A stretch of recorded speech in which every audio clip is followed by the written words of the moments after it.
Hello, my crafty friends, and thank you for joining the Roll the Die YouTube Hop, sponsored by Karan Bailey.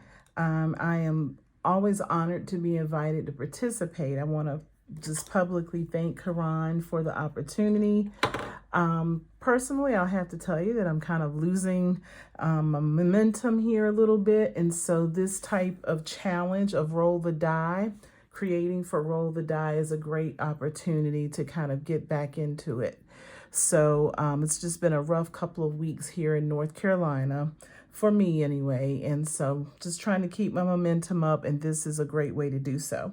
So for this month's hop, we rolled the die, or Karan rolled the die, and we are incorporating texture, layering, black and white, clean and simple, and birthday. That's what we are incorporating. So I want to show you what I'll be using for each of those elements, and then I will get started putting those things together.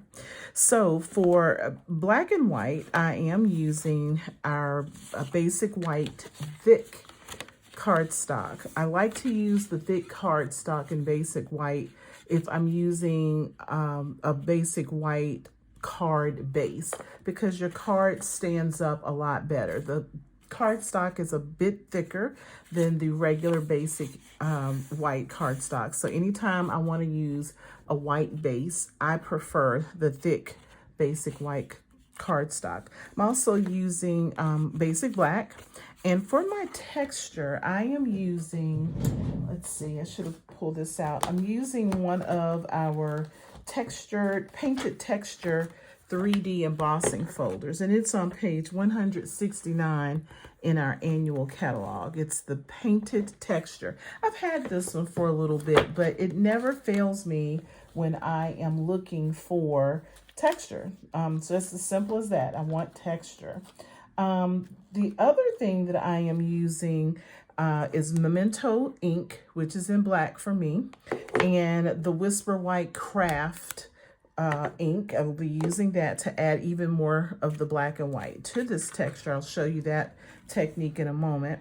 And then I'm also using Something Fancy stamp set. I'm using the single line Happy Birthday from Something Fancy, which is a carryover from the mini catalog. And then I am using this black and white side of the Zany Zoo Designer Series, or Zoo Crew, excuse me. It's called Zoo Crew Designer Series paper. So on one side, we have those fun little animals that can be cut with dies and colored even. But when you flip that paper over, there is a black and white pattern on the back of those papers. So the Designer Series paper can be found on page 132 of the annual catalog. And you can see that when you flip over the pattern side, you'll see a black and white side. So I thought that was perfect to incorporate some of the black and white theme from our die roll. All right, let's go ahead and get started. The very first thing I want to do is add a little bit of interest to my 3D texture here, my folder that I've already embossed. So I've already done that. I love using this particular technique with embossing folders that are so full of texture by just simply running the ink pad across it. Some of this, of course, is going to be covered by the Designer Series paper strip, but that's a good way to also pull out the white in the black and white theme. So I just literally did ink to paper for that. All right. And this particular layer measures 4 inches by 5 1/4. So a basic layer, 4 inches by 5 1/4. And I am going to use dimensionals. You see that you have 2 sides you can work with here, but I'm going to use dimensionals to pop up this layer on my basic white. Okay, let me grab those really fast from my drawer. I keep certain things conveniently available in my little supply drawer here on my desk, and I use dimensionals so much, I just consider those a basic supply with my adhesives in my drawer. Okay. I just use them so much. You might hear me say from time to time, there's no such thing as too many dimensionals. I do believe that. All right, so let's go ahead And I think I can place this on now. A little bit of the white card base will obviously show, which is great. I did not intend to cover up the entire thing. And now I'm going to use my basic liquid glue here to place this strip. So this one is going to be quite quick. Again, clean and simple is part of our theme, part of the die that was rolled for the challenge. So I don't need a whole lot for this one. There isn't a whole lot of extra frou-frou needed. I think the fanciest I got here was just the ink to paper technique on the embossing folder. And this is really a quick one, okay?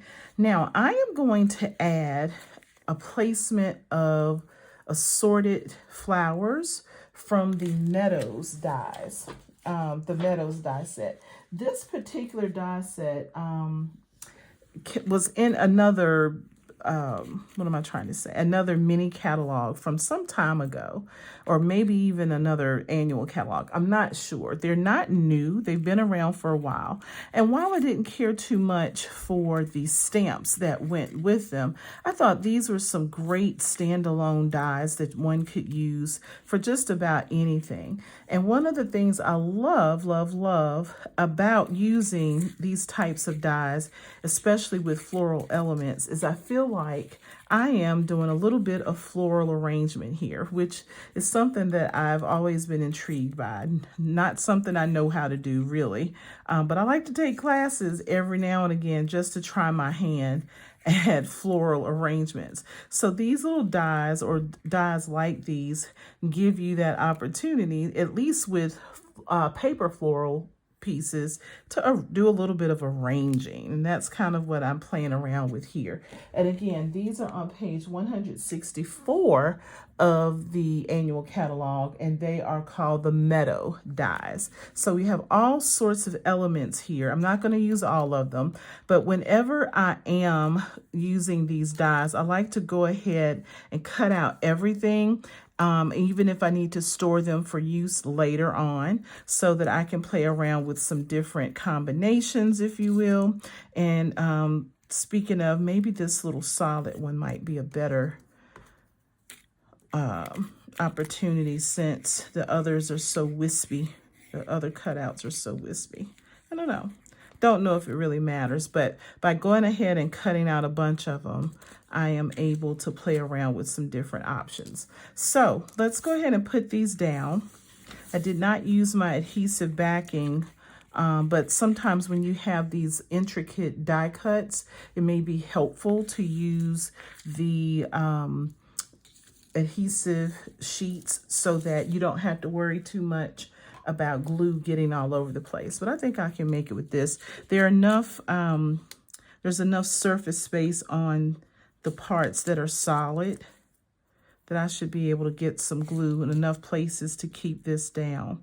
So I'm just gonna add, just a little bit of glue to some of these leaves or blooms on the die cut. I don't need a whole lot. Again, I don't want the glue to seep out from under it, so to speak. So just enough to where it won't come up once I place this on my card. So let's go ahead and get this one. I'll just kind of make sure some of that is getting onto my textured layer. And I can go ahead and put this center one on. That one has a nice big surface area on the bloom, so I should be able to get plenty of glue on there. All right. I hope you will continue to stay tuned, because we have a couple more presentations in this blog hop, or YouTube vlog hop, vlog with a V, so like video. Again, this is a great way to sort of get ourselves motivated and in our craft rooms to put something together here. And I appreciate the opportunity. I don't even know if I introduced myself. I don't know. I just kind of jumped right in, but I'm Martinette Horner with Happy Notes Crafts, in case I missed that. Sorry. I just jumped right in, didn't I? All right, the last thing I'm going to do, this is really fast to put together. The last thing I'm going to do is stamp my sentiment, Happy Birthday, in Memento ink. And you have to be kind of careful with these clear mount stamps. So clear mount stamps mean they have the rubber backing to them and the red rubber stamp. And you literally mount them, clear mount them to a block to get your stamping done, different from the photopolymer stamps, which are see-through. And sometimes I have a bit of trouble, just a little bit of trouble seeing how well I'm stamping words in the clear mount stamps, because I can't see exactly if I'm going up the heel or down the heel. So I kind of hold my breath for a moment and hope that all is going to go well with my clear mount word stamps. I didn't do too badly there, although part of my birthday is missing. I'm going to turn it over. I know it's the sort of the wrong side of the stitching, but let's see if I can get a fuller image of the birthday. I didn't do too much better there either. So I think I'll stick to this side, and you can still read the words birthday, I guess. And I do believe I will use dimensionals again. Lots of dimensionals, no such thing as too many. And I will kind of hide the stems with my greeting. Now, in those meadow dies, we also have these little butterflies. And I think I cut out some of the butterflies. This is a whole butterfly, but I intended, oh, there it is. So since it's white, it was hard to see. Maybe I can pop that down here at the bottom. Lots of elements in these dies. And again, I don't really need a stamp set for this one, which is something that I like. And let's have the butterfly there. Okay, that's it. This is my interpretation of the challenge for this month. Again, I want to thank Karan for inviting me to participate, and I want to invite you to continue to watch for some more of my crafting friends who will come to you and bring you their interpretation of this month's challenge of Roll the Die. So we have black and white. We have some texture with the embossing folder, which I applied a direct ink to paper technique. We have clean and simple, so not a whole lot going on except for maybe the dimensionals kind of popping things up. And we have the die cuts, and we have birthday. All right, thanks so much for watching, and please continue to hang out with us on YouTube.